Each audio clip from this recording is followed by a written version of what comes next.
we are certainly excited to be back here with you on campus for in-person events. So thank you for coming, and we look forward to your active participation tonight. I also want to thank the Ripon Channel for being here tonight and for recording this event. The college itself also records these events, and they'll be up on the Ripon College YouTube channel.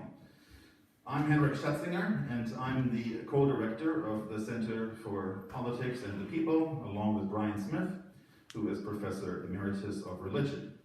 Let me share Ripon College policy with you, namely that everyone is required to wear a mask in all indoor public spaces, including during our presentation today, so just that you are aware. So thank you for your cooperation in that matter. It is my great honor to introduce our speaker today, namely Steve Galster, who will share with us what is being done to prevent the next pandemic. Since 1987, Steve has been involved in many investigations and remedial programs to stop wildlife and human trafficking, and in efforts to mitigate corruption on various continents and in various countries, including Asia, Africa, Russia, South America, and the United States. Steve is the founder and president of Freeland, an international non-governmental organization headquartered in Bangkok, Thailand. And that's where he resides. So we're glad that he is currently here in Ripon and in the Green Lake area, also as part of the Green Lake Freeland Film Festival, which is happening this weekend. And Freeland's mission is to protect vulnerable people and wildlife from organized crime and corruption, while revitalizing ecosystems and communities for a more secure world. To quote directly from Freeland's mission statement, "Our vision is a world free of wildlife trafficking and human slavery. Our global team of law enforcement and development experts work alongside government officers, local communities, students, and other NGOs in Asia, Africa, and the Americas to educate, empower, and catalyze action. We are known as innovative risk takers. We feel there is no time left to waste in protecting our world from the multi-billion-dollar illicit trades targeting people and nature." Steve is also the co-chair of the End Pandemics campaign, which is currently ongoing, and this campaign advocates to prevent future pandemics by, again I'm quoting, "ending the commercial trade in wild animals, expanding wild habitat, and protecting livelihoods."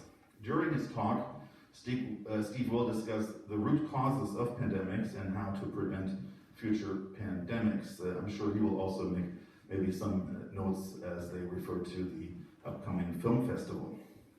After the talk, as usual, there will be time for questions.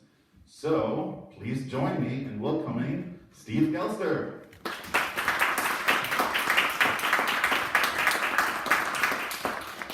Thank you, Henrik.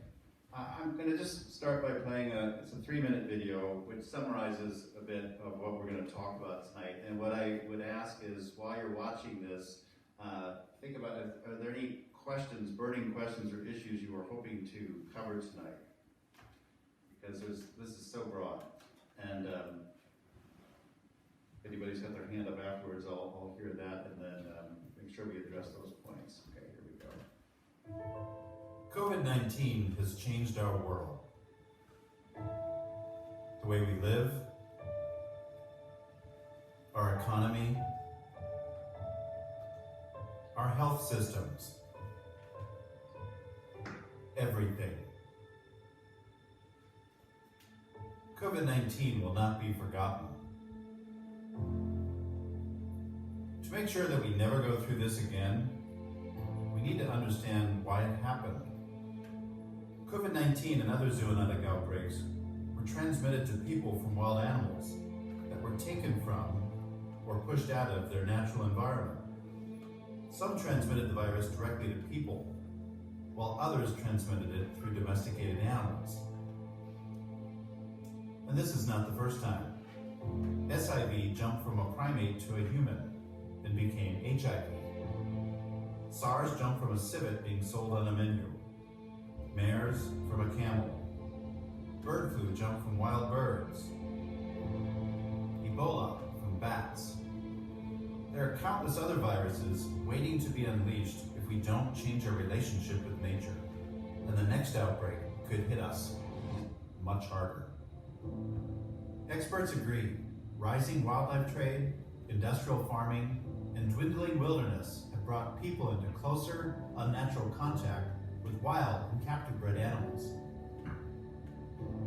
We can prevent more pandemics by addressing their root causes, and that is exactly what our campaign, End Pandemics, is doing.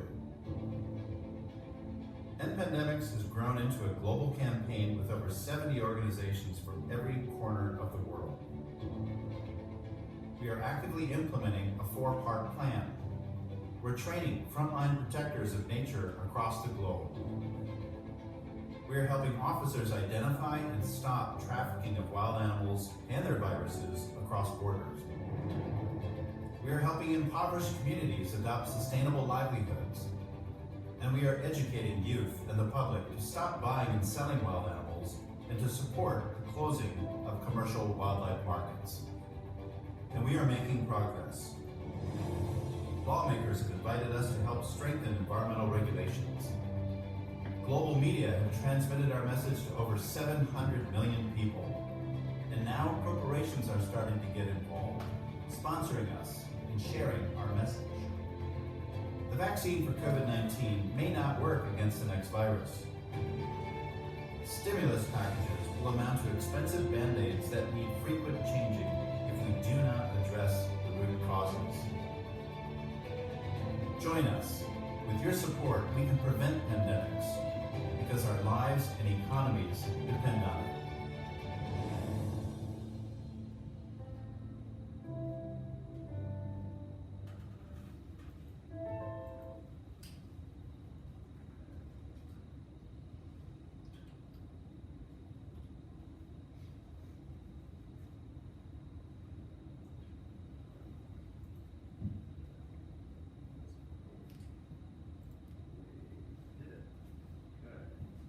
Did anybody have any particular questions or issues they wanted to address tonight within the context of the pandemic? If not, I've definitely got plenty to talk about here, but it's a pretty wide topic. Okay, let's just dive in then. So, first of all, thank you again, Henrik, and thank you, Jolene, also for reaching out. We do have a film festival coming up, and it is going to feature this campaign. It's in Green Lake on Friday and Saturday this week. We make it over. We got panels, films about this issue. How do we move beyond pandemics? And that's what I want to talk to you about here today. So, I'm from actually Green Lake. So, I grew up as a kid there, went to kindergarten, nursing school actually also, through 3rd grade, moved over to Michigan, moved back, so got a house over there, our family's there. But I do live over in Bangkok, and our organization, as you very thoroughly described, does as part of its mission focus on wildlife trafficking. We also focus on human trafficking, basically corruption, illicit supply chains running around the world. We get funding from the US government, from the UK, from some private donors, and long story short, we do a lot of investigative work on who's moving tigers, rhinos, bears, could be wildlife in the United States as well. And we, back in January 2020, I was on pretty much my last international trip before coming here this time.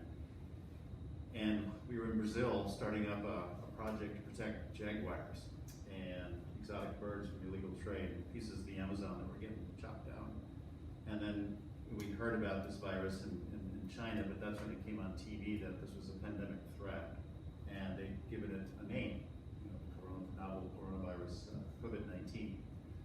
And at that point, I knew I needed to get back to Bangkok because we were about to launch a report, a study that we worked very hard on to show governments and the media, therefore the public, how bad the wildlife trafficking situation in Asia was. It's just out of control. Wildlife markets all over the place, and you're pointing out, here's how the supply chains work, here's the countries it moves through, here's the connections not only within Asia, but over through Africa, South America, up into the United States, Chicago, Miami, Colorado, Florida, and to show the threat that this posed to the species, to ecosystems, but also to people. We're pointing out, how corruption was, organized crime was getting stronger, and as usual, we always pointed out the zoonotic threats. So we decided to accelerate the launch of this report because we had been watching some organized crime gangs that were moving pangolins, turtles, snakes, you name it, through Southeast Asia, to the wildlife farms, to the markets, the wet markets in China, and we thought, all right, there's going to be a link here, and we need to show people that the folks moving these animals are still out there, still doing it, and the markets, like the one in Wuhan, were replicated across not just China, but the region. We pointed out these are ticking time bombs. We did that press conference in February, and some media picked it up, like Time Magazine, NPR, we had some local, Nikkei, others, but a lot of journalists, it was just like, they were like, well, hang on a minute, we don't see the connection. Then we realized we had a lot of work to do to point out that this is not the first time that a pandemic was linked back to animal-human transmission. And that's when we got together with some other organizations, decided to form a coalition called End Pandemics. It started out like as 5 people, and it's grown to over 80 organizations now. I'll show you who's involved, but it spans the globe. We've got universities involved, we've got emerging infectious disease experts, we've got NGOs, communications companies, a few corporations as well. And the point is we wanted to focus on prevention, because this is as of today, right? Over 220 million cases, people being inflicted, and over 4.5 million people dead already. I think there's an article out in The Economist this week that makes the argument it might actually be more than 15 million people. I don't know how they came up with that, but even if it's 4.5 million, that's a lot. And then, of course, there's the economic damage, which we all have experienced. Over $11 trillion in cost and damages. That, on the average, is around $54 billion per country. It's insane. So, I come from a national security background, actually, going way back. And the first thing that occurred to me is this is worse. ISIS could have never dreamed of inflicting this kind of damage. We're about to have the 20th anniversary of 9/11. Imagine, that many people sick, that many people dead, and that kind of economic damage all over the world. And of course, we all yearn for a world that goes beyond having to wear this and worry about whether we're going to get sick or make somebody else sick and go onto a ventilator.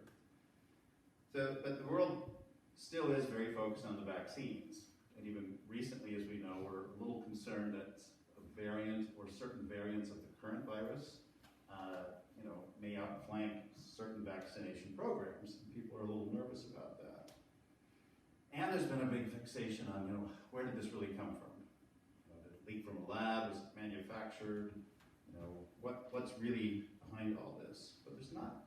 And in the United States, I think, has been good at kind of jumping ahead and starting to focus a little more on preparedness. Right? If it happens next time, let's not get caught with their pants down as badly. The United States did quite badly compared to most countries in the world with the transmission. Now it's doing really well in terms of making vaccinations available. Although not everybody takes advantage of it. But there's not a lot of talk still about preventing the next pandemic from happening in the first place. Because no matter which theory you subscribe to, whether it was, a wild animal in a wet market, or whether it was a wild animal or exotic animal from a wildlife breeding farm, or a wild animal that was being experimented in a lab. They all point to tampering with wildlife. They all basically are point to this being a zoonotic disease, like other outbreaks beforehand. And I'm sure a lot of you know about this already, and there are others that date back even centuries. And we already know the two main drivers, historically, of zoonotic outbreaks are commercial trade in wild animals.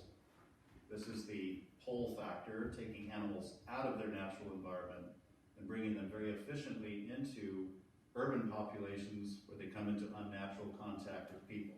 And they can shed the virus, shed a pathogen for which we have no immune resistance. Or destruction of wild habitat, which is the push factor. Animals gotta leave because you're tearing down their homes.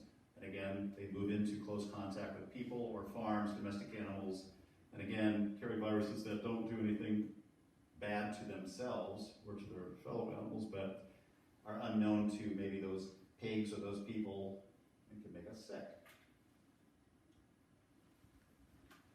This is a picture of a wildlife farm. Something that people think about a lot in China. In fact, this picture is taken from China, but breeding farms, Wisconsin. There's a deep history here in fur farming. And as you saw through the COVID-19 crisis, mink farms featured. There are certain animals that have respiratory systems that are similar to ours, and the viruses can jump efficiently from them to us. So we're pointing out that really the only long-lasting sort of universal vaccine is nature protection, making sure that we are not pushing and pulling these animals out of their natural environment into close contact with us, but living with them. And I think COVID's reminder has been that we are, we're all connected with the web of life, just the ripple effect. And I think its blessing is we are more connected now. There's great possibilities for us to talk to each other about what's going on, why we are all wearing a mask everywhere in the world. So, and it brought a lot of organizations, like I was saying, together from different walks of life, and we formed a team. I would really call it a collaboratory. These are human faces behind the organizations that decided to come together. And basically our policy approach, which I hope we talk about a little bit in Q&A, is called One Health. It's very simple, really. It's about creating a strategic approach that covers the health of people, animals, and ecosystems at the same time, instead of approaching it separately. Simple concept, hard to implement, because you can imagine the bureaucratic silos, the institutions that are involved in all these, they all have their own thing. They believe that their approach is the most important. They want to protect their budgets. And so this is what the world is up against right now. Right down to Washington, D.C., to Beijing, to all over the place, is bringing the ministries of environment together with the ministries of agriculture and other folks in between to actually knit their policies together. So our formula as a collaboratory, as you saw in the video, is in 4 different areas. These are sort of the ingredients. We're taking One Health a step further, really defining it and trying to prescribe and work with governments and civil society to implement it. One is reducing demand for wild animals. Huge trade out there. China's wildlife trade, up until COVID-19, was estimated at $74 billion a year. That's not even, a wildlife conservationist like myself, working with this for 32 years, did not know that until they released those statistics. We'd all been, doing lectures like this, talking about how huge the trade was, and the illegal trade is something like 10 to 20 billion a year, according to Interpol. China's trade alone, 74 billion. The global trade is enormous. The other is protecting nature, really in situ protection, making sure that habitat doesn't get torn down, that we lock down habitat, and the other one is stopping trafficking of wildlife. And then this one, I think is the hardest one actually, is reforming how we grow our food, how we feed the planet. Because so much of this is driven by how we do use our land. And you know, it's not just about the wildlife trade, it's as we showed before, it's these viruses can be transmitted through farmed animals, but the way that we farm can either mitigate that or accelerate it. So we've created a roadmap. We meet every week. We've got experts coming together and working groups in those 4 areas, and we've brought together this formula into something we call the roadmap, and it explains how do pandemics happen, how do you stop them, what governments can do, what corporations can do, what NGOs can do, and even what individuals can do. There's like 11 specific things. And we've produced it in English, simplified Chinese, traditional Chinese, Vietnamese, Thai, and now we're translating into Arabic, French, Spanish, and trying to get it out there.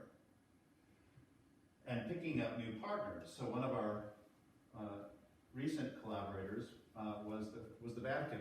Just this last week, we produced an event with the world's experts in all those 4 areas we talked about, who came together over a 2-hour period, streamed live from the Vatican and Town Square over in Green Lake, and points in between. We had a camera crew over there, and we did it live. And we had a cardinal come on, who's the head of so-called dicastery for the promotion of integral human development. There's 1.2 billion Catholics in the world, so we were quite excited, like how can we leverage this network? And they were interested. And then this media company called ESI, which owns the Independent Evening Standard in the UK, have been running their own campaign to highlight how bad illegal wildlife trade is. They came in as our media partner. And we had that event. Back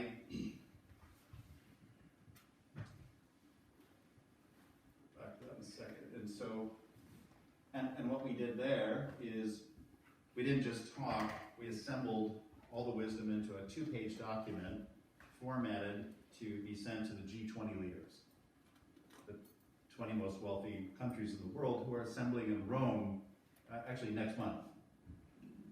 And we're basically saying, you know, they're supposed to be talking about priorities of facing the planet right now. There is no bigger priority right now to make sure that this doesn't happen again, because the next time it could be much worse. And that's what the experts from Harvard and every place else that we assembled were pointing out, that if we do not address the root causes of zoonotic outbreaks, they'll happen again, they can be stronger, and the viruses can get trickier and more transmissive. So we put that 2-page thing together, and we have also done something which was difficult. We tried to put a price tag on what does it take to prevent the Earth from experiencing the ills of extinctions and pandemics. How much money? And the price that the experts came up with collectively was $60 billion a year over a decade to basically put nature protection at the top of the list.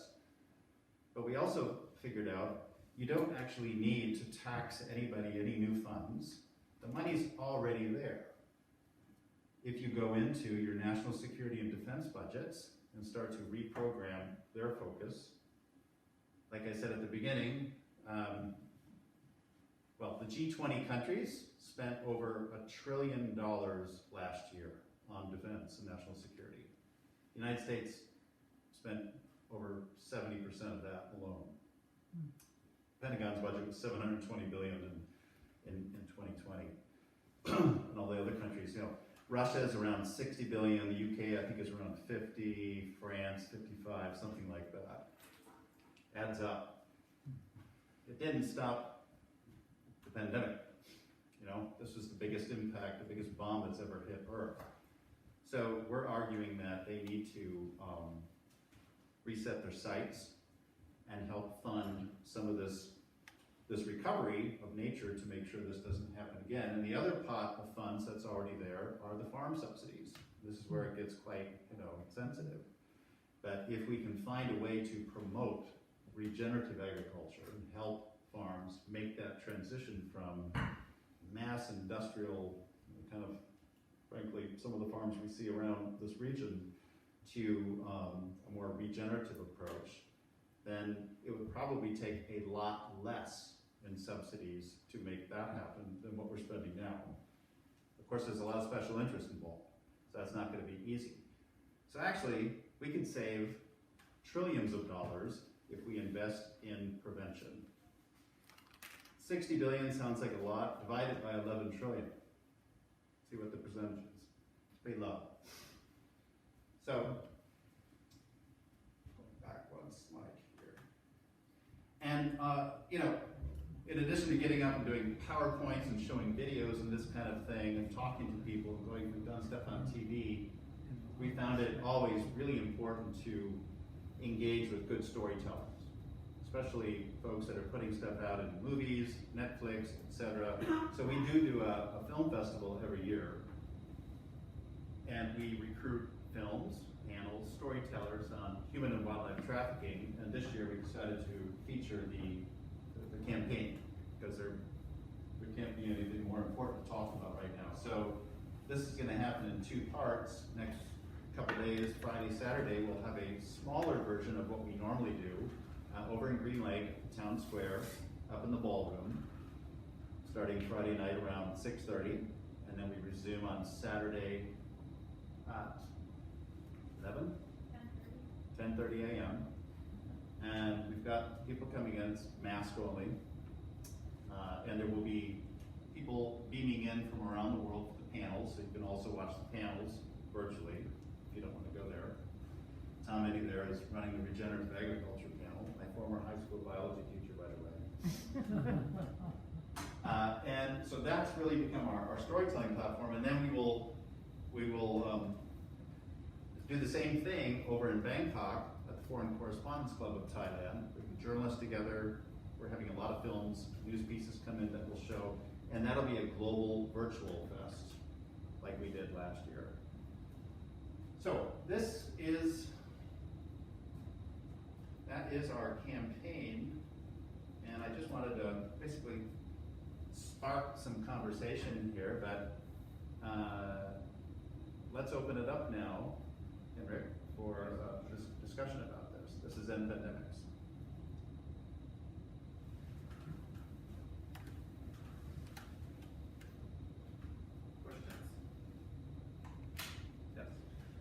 The world seems to have a lot of trouble focusing on more than one thing at a time. We're also facing an equally large crisis with global warming.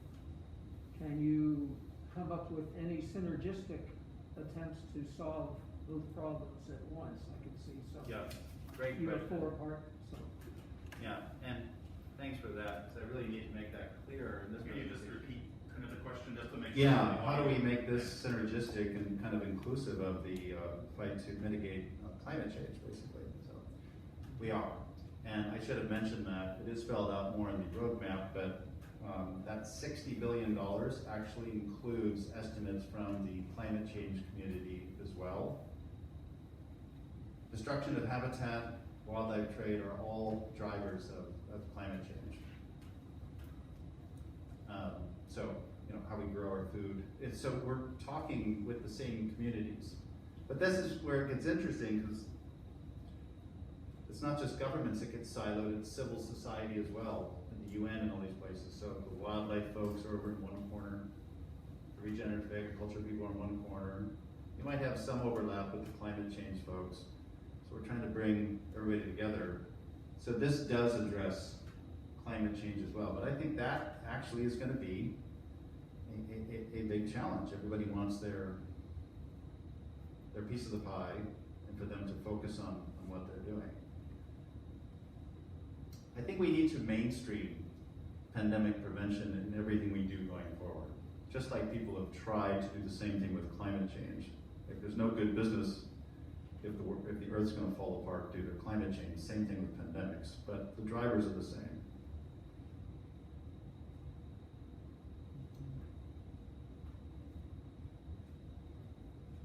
Go ahead and shout out anybody.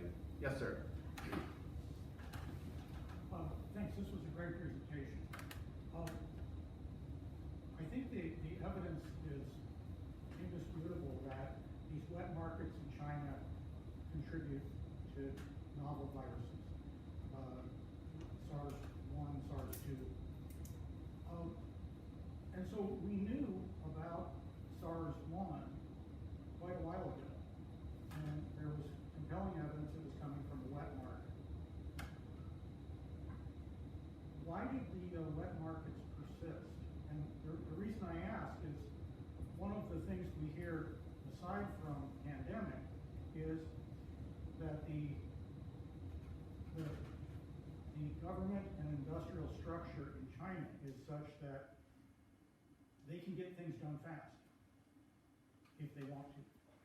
And so it seems like if you were to try and end wet markets in the United States, this could be a pretty heavy lift. But in China, it seems like it would be a much smaller lift. So any idea why that hasn't happened? Yeah, okay, so the question is, it's a really good question. I've got a couple different things to say in response, but just to repackage it, it is, if we knew that wet markets in China had already hosted, or thriving before, and that SARS-1 had come from, I'll rephrase it, the wildlife trade in China. I'll say why in a moment. And if the Chinese, with their centralized system are able to get things done quickly when they want to, as opposed to the United States, which is more decentralized, I gather, paraphrasing, then why hasn't it happened? So, first of all, SARS was traced back to a palm civet, which was probably bred, I should say, on a wildlife farm. So part of the wildlife trade, whether it was purchased in a wet market or sold directly to a restaurant, we're still not totally sure. Probably got the virus from a bat, went through the intermediary animal, and then was passed on to a person, and then it transmitted. So they're all pretty sure about that. In fact, there were Chinese scientists from the mainland and from Hong Kong who wrote a paper about it saying, if we don't get rid of these markets, the next outbreak is going to be worse. They said that in plain English. And Chinese, I'm sure. It's a famous paper. Clarification, wet markets are basically outdoor supermarkets, for produce. So it became a really sensitive thing in China where I was like, oh, the wet markets. The Chinese saw it as a conspiracy by the major supermarket chains in the United States to put a bad name on them so they would close it down and move in and take over. Not all wet markets had wild, some were selling lettuce and different kinds of meats, etc. So I think we always just call it wildlife markets. We always distinguish that. So China has actually done a lot. Not enough yet, but we are amazed at how much they've done, which is why we always point to people, if you are wondering where this virus came from, and if that country had a $74 billion industry in this trade, for them to close down those markets and outlaw consumption of wildlife until further notice tells you something. So it's actually very difficult now to go to China and find a wet market that is selling these animals for now. The Chinese they're pretty convinced of that connection, whether it came in from a farm, a supply chain like the kind we were watching, or let's give the lab leak theorists their day in the sun for a moment. That still would have been bats taken from a cave, from the wild, brought to a lab, and experimented on. Any which way you cut it, it's zoonotic. And the labs, by the way, are, they're part of the trade. And more interestingly, I think, is in each of these cases, it was probably legal trade, not illegal trade.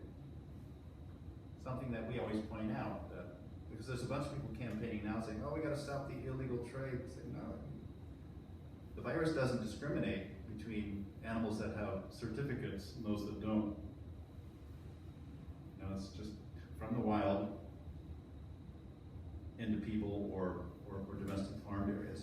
So I think actually, and I'm not a China apologist here, I always point out this was a China virus.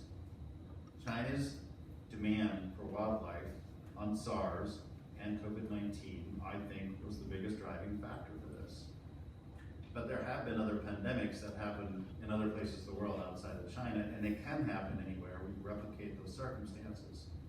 There's markets like the one, it's actually, there's ones that are worse than the ones in Wuhan, Indonesia, Vietnam, Thailand, Laos. We were showing pictures of that in our report that I was telling about before. Like, these are ticking time bombs. This can happen again. And there's a huge wildlife trade coming into the United States that the Fish and Wildlife Service can only inspect up to 5% of these shipments coming in. They just don't have the manpower. The United States is the second biggest importer of wildlife in the world. It used to be number one. And the people who, a couple of the experts, I should say one, who was on the WHO team that went over in February to Wuhan to do the investigation that, you know, got a lot of publicity, good and bad, wrote a really famous paper about all the animals being imported into the United States and which ones posed zoonotic risk. That paper was published back in 2005. Really interesting read. All kinds of animals that can carry a novel coronavirus coming into this country. And ones that you wouldn't think of, including a lot of rodents. Sorry, I went overboard there, but you gave me an opportunity to cover some things I didn't cover. Yes? Thank you. I can imagine the ways that you might try to reform farming and protect natural habitats. It's less clear to me what the larger strategy is on reducing demand. So could you tell us a little bit about strategies you might have in place? Sure.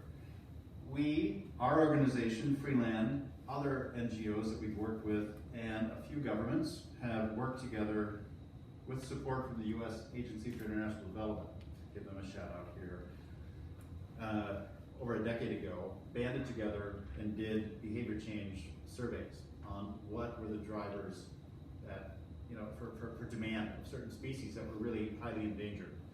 We couldn't do everything, so we focused on rhinos, elephants, pangolins, and big cats.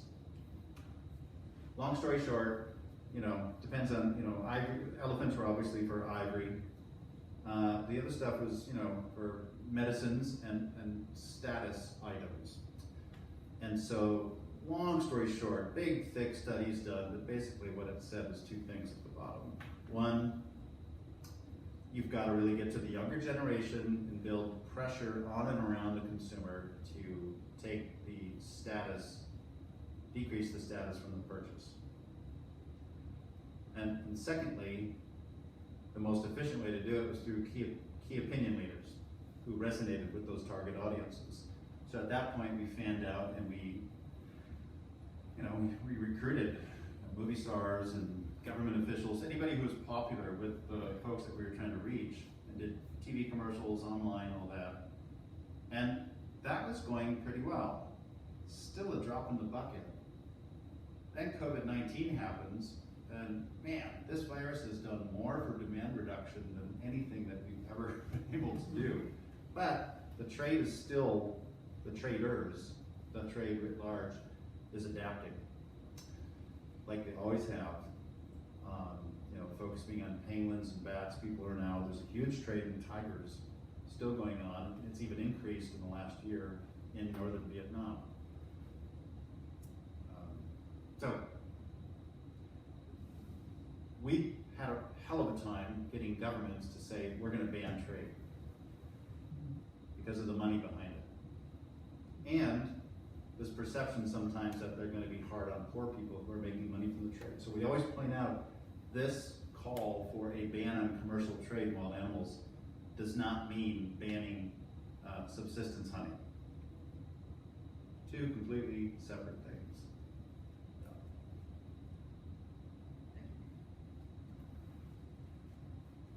But yeah, yes. On that, exactly that question, so what are you doing for the people whose lives depend on it? I know, for example, a lot of wildlife organizations have tried to fight poaching in Africa by building agricultural and tourism activities Right. and that will provide a sustainable income, so people don't have to depend on the illegal trade for Yep. income. We do that too. That's a slow game. We do it, you gotta do it. But since governments are spending $11 trillion, a super, super tiny percentage of that, within that $60 billion price tag I mentioned, one-off compensation to legal dealers. You know, it's like, at some point in the slave trade, even though there were a lot of people making money on it, we had to make a hard decision and say, we're stopping this. And we're seeing in the wildlife trade, look, grandfather clause, a period here, we've even written up a plan for it. But basically it's compensation and giving them time to go into a different vocation. Hard truth is, if we compromise on this and they go back out and start farming, selling these animals again, this can happen again. But yeah, part of the money would be compensation. Yes, Todd. And by 2050, it's been estimated that there'll be close to 10 billion plus people on the planet. You know, you mentioned those 4 action pillars. Has there been discussion with the In Pandemics Alliance to address human population growth? Yes, there has, and it's really, I keep thinking, it's the one thing I think about every day. You know, we're pushing a boulder up the hill until we address that point. There's just too many of us, and there's going to be more and more. So, you know, there was another interest for us to deal with certain groups, Vatican, for example, and to slowly start, you know, we've looked at this issue a lot,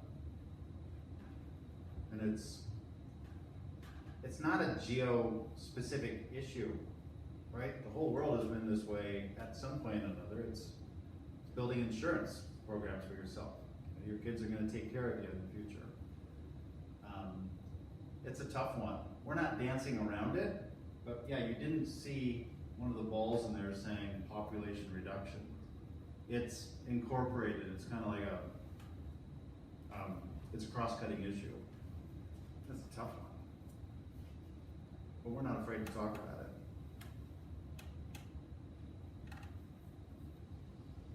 Yes, sir.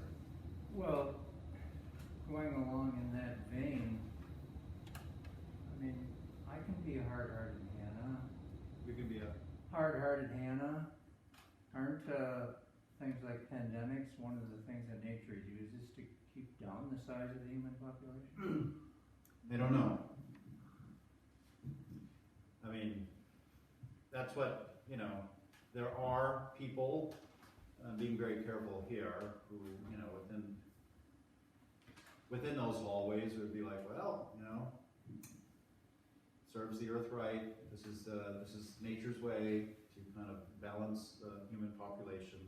I don't know if that's what is going on now. I like to look at it more like as a wake-up call, that we can all do a lot better than this.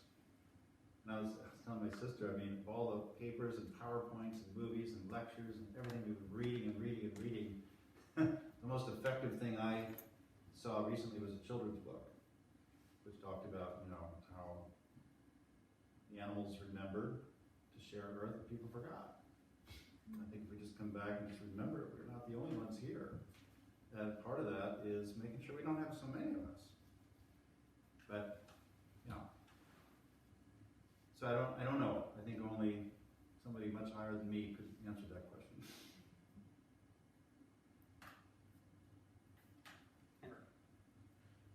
Oh, yeah. So at the beginning, you had mentioned your background in national security, and Yeah. it seems like we always seem to have a budget, right? If we perceive something as a serious national security issue. So I'm wondering, you know, going forward, there's always sort of, you know, have we made strides to kind of connect, you know, the current pandemic and possibly sort of future, you know, issues to national security closer, that it is, you know, really on the side as more of an issue dealing with sort of the environment and biology and other issues. Right. This is international security. And I would call this, actually, to be more specific, mutual security. That's what I used to study. National security, anyway, I could just see that no matter, you know, I did my studies and work when the Soviet Union was still around. It was the US-Soviet Cold War, and proxy wars through third world countries, and then, you know, now it's Russia, but we're still in competition with Russia and China. It's always going to be some competition until we figure out that we've got some mutual goals. Nobody's safe until we're all safe. And I think that's what COVID tells us. We've really got to come together. That's why we messaged the G20. If they can pool their funds, create a planetary defense fund. You know, we used to talk about doing that with Star Wars, right? To make sure that no ballistic missiles could come in. And then the previous president, you know, talked about a space force. I think, you know, the threats are right here, and they're coming from ourselves. You know, we've got a cancer on Earth, and that cancer is overexploitation of nature, of our own body. And so I think we are the immune system, and we're just not banding together to fight it off. We're not recognizing it. But, you know, everything costs money. The money's there. And I would hope that the United States could play a leading role in this. And we are speaking to some of the folks at the Pentagon and folks who've retired from the Pentagon and trying to get this issue elevated. I think, frankly, after what's happened in Afghanistan, you know, people are looking at what should our national security apparatus really be doing. You know, can it be doing things better after all that effort?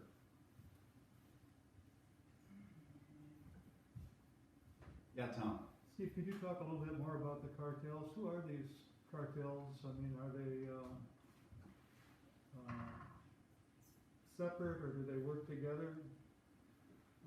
Where are they from?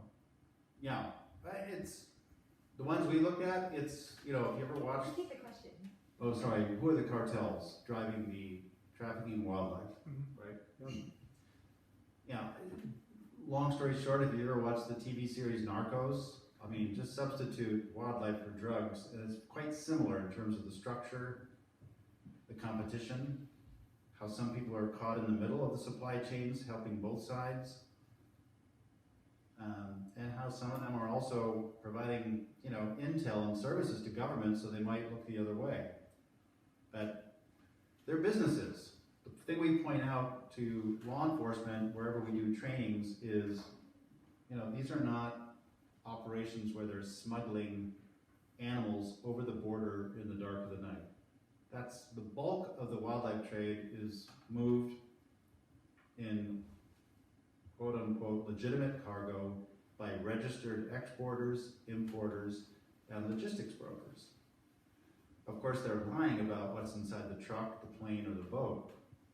But there's paperwork, there's bank accounts, there's lines of credit, there's all of that, which is super convenient for law enforcement because then you're like, all right, this is basically looking at how drug traders work, gun traders, all kinds of organized crime. Except in this case, there are some differences. If you're moving live animals, you can't just stick them in one place for a long time. They have to be fed and watered, or you're going to lose a lot. But we're also finding that in the case of body parts, which is a big part of the trade,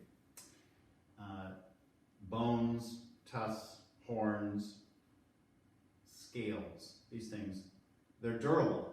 You can store them while the species population goes down, so you can drive the price up. That's another thing that's going on. So some of these supply chains, I would call them, are dabbling not just in wildlife, they are doing other things, but they're basically risk-taking groups who see the profit margins high, the risk factor is low, so they've moved into this area. And a lot of it is family organized crime, because they keep it within their trusted circle. Do they, are they involved in plant life besides animals? Oh yeah, yeah. some of the, I'll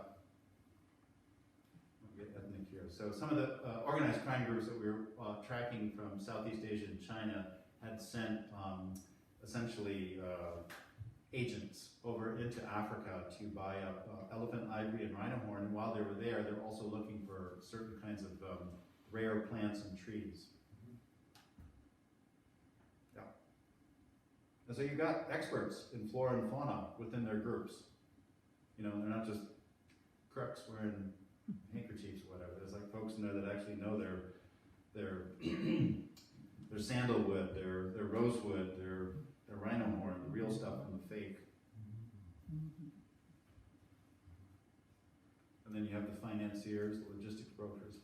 Sorry, Jolene, did you have your hand up? I missed that a couple times. I was just thinking back to 2 years ago when I first attended the Freeland Film Festival locally here, and I came away feeling so inspired because it's not, you know, on a regular night when I think I want to talk about human slavery, wildlife trafficking, human trafficking, and yet here I watched movies and I felt that there was hope in the world because of the movies that I saw, and then hearing more about Freeland, what it's doing. And I'm wondering if you could share a little bit more, because Steve, I'm so lucky in my talks with you, I got to hear about your passion.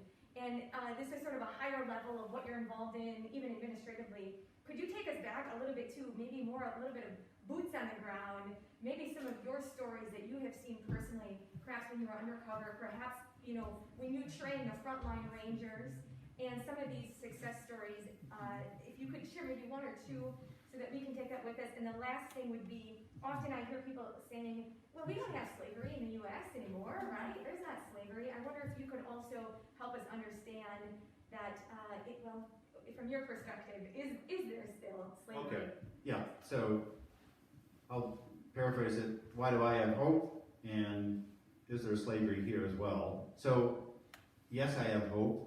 And the one super quick story is a cartel like the kind I was just describing to you, Tom, a minute ago, had been running roughshod over wildlife for decades. I moved over to Thailand, and first time, 1999, we did some training, slowly picked up the trail, what was going on. Long story short, put the pieces together on who was behind all the killing. And it was a lot. It was just like truckfuls of turtles and snakes and penguins and tigers and leopards. And I was like, this is crazy. You know, at first it was like, no, it's a whole bunch of people selling. We used artificial intelligence. IBM helped us out. We put all this information together, and it pointed to, you know, it was a pyramid scheme. It was a syndicate. And we've just been trying for years to bring down this syndicate, to destroy the business. And you wouldn't do that by just taking out the CEO, just like Apple or whatever would probably survive if you took their CEO out. You try to basically send the business into a cascading failure, find out where the money is. But we did help authorities identify and arrest a number of people in this big syndicate that we came to call Hydra, because it was so Hydra-headed. Every time we thought we had the head, we'd find out there was somebody else there. It was like a Matushkin doll. There was always somebody bigger and behind it. Anyway, we finally got to one of the people who we thought was pretty senior. His name was Boon Chai, Vietnamese guy, and his brother was a drug dealer, and anyway, quite interesting family organized crime. And he goes to court. And we went to court, we watched 12 months. Prosecution fell apart because they rested the whole case on one witness who was a government official, a corrupt one, who had gone to prison. He was working at the airport and helping these guys like get their stuff through from Africa into Asia. And they obviously scared him, so he changed the story. And it fell apart, and the judge let him go. We were just like gutted. Then we picked up the case with the anti-money laundering authorities, who they don't care what the cops have done. If there's reason to believe that somebody has laundered money, the onus becomes on them to prove, where did you get it all?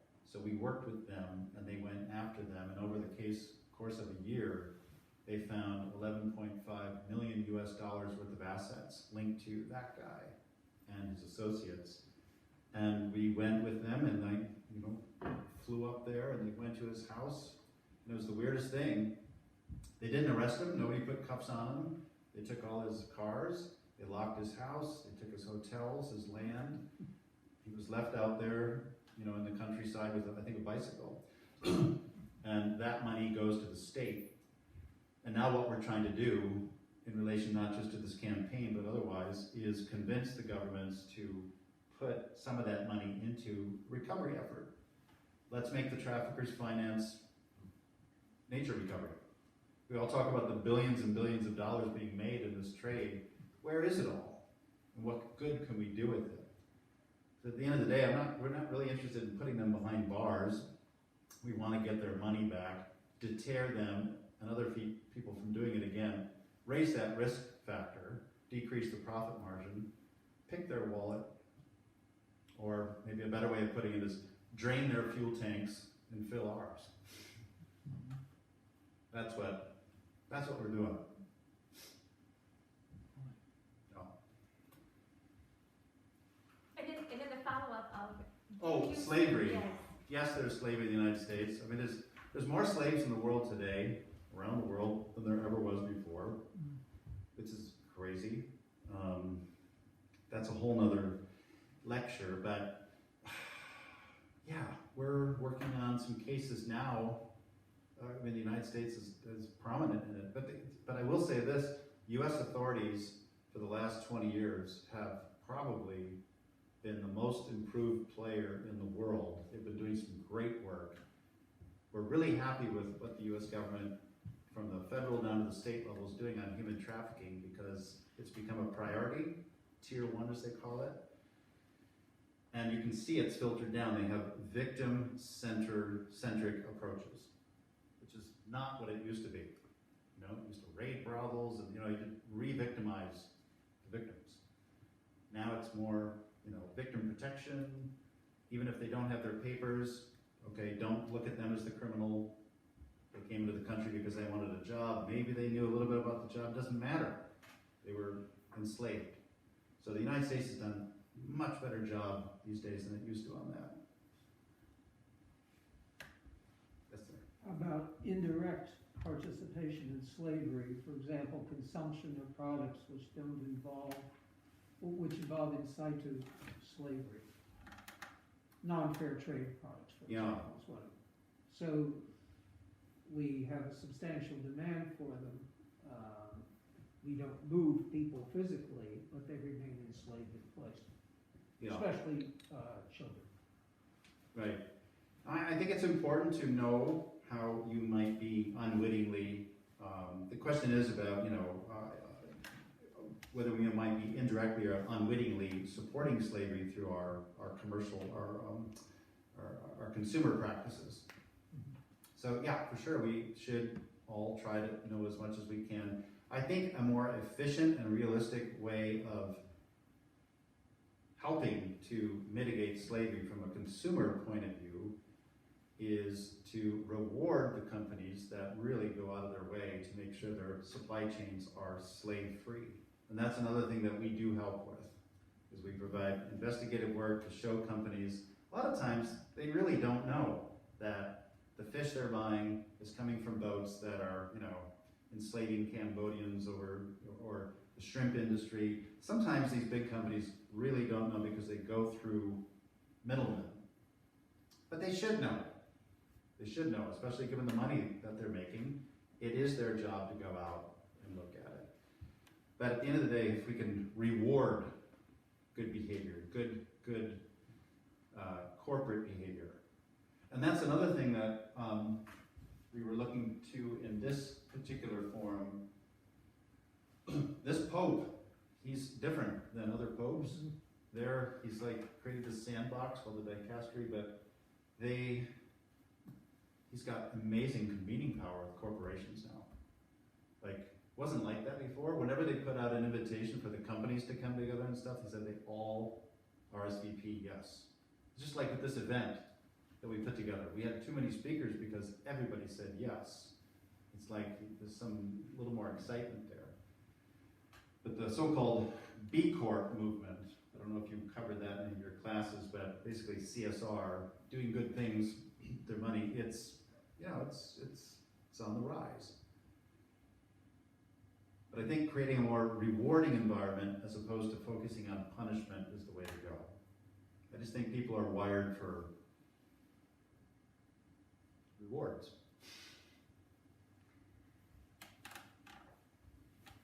Okay, maybe one more question.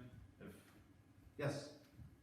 Well, speaking of rewards, I mean, I guess my experience has been when you look at people, if there's money to be made somewhere, which most people see as a reward, somebody's going to do it.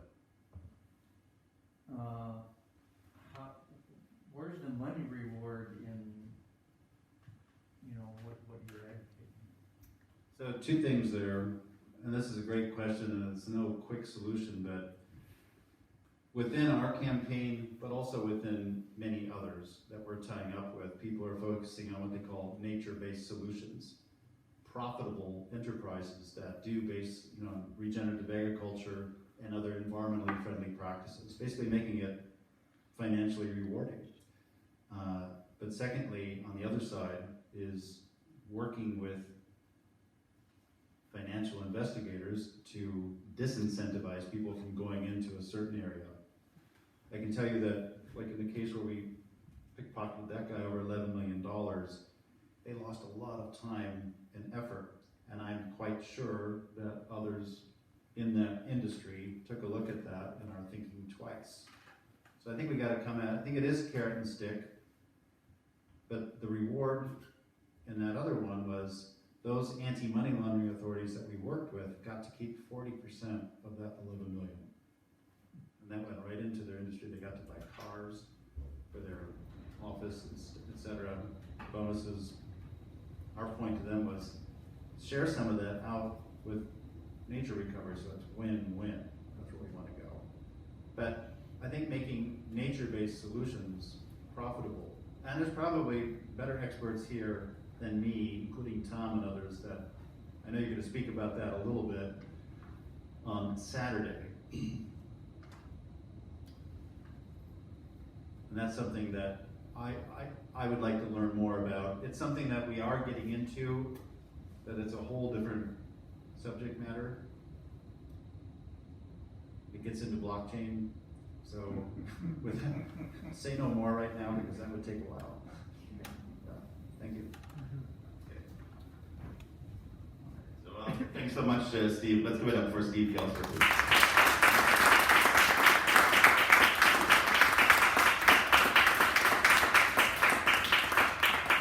And I really want to highlight just one more time how awesome that Freeland Film Festival is. I couldn't agree more. I've been really inspired by the kinds of films and documentaries I've watched, and I've learned a lot. And so I think it's something that's really worthwhile checking out, and I hope you will look into it. Let me also make one last announcement about our next event, which will also be an in-person event, September 29th. And then we will have Tom Nelson and possibly a few other panelists. So Tom Nelson, he is currently running for office for a U.S. Senate seat here in Wisconsin, but also he wrote a very interesting book on the paper industry. It's called One Day Stronger, How One Union Local Saved a Mill and Changed an Industry, and what it means for American manufacturing. And he's also looking at the future of manufacturing here in Wisconsin. So I think it'd be very interesting. Again, September 29th at 6:30 here, and we hope to see you again. Thank you for coming out, and see you soon. Thank you.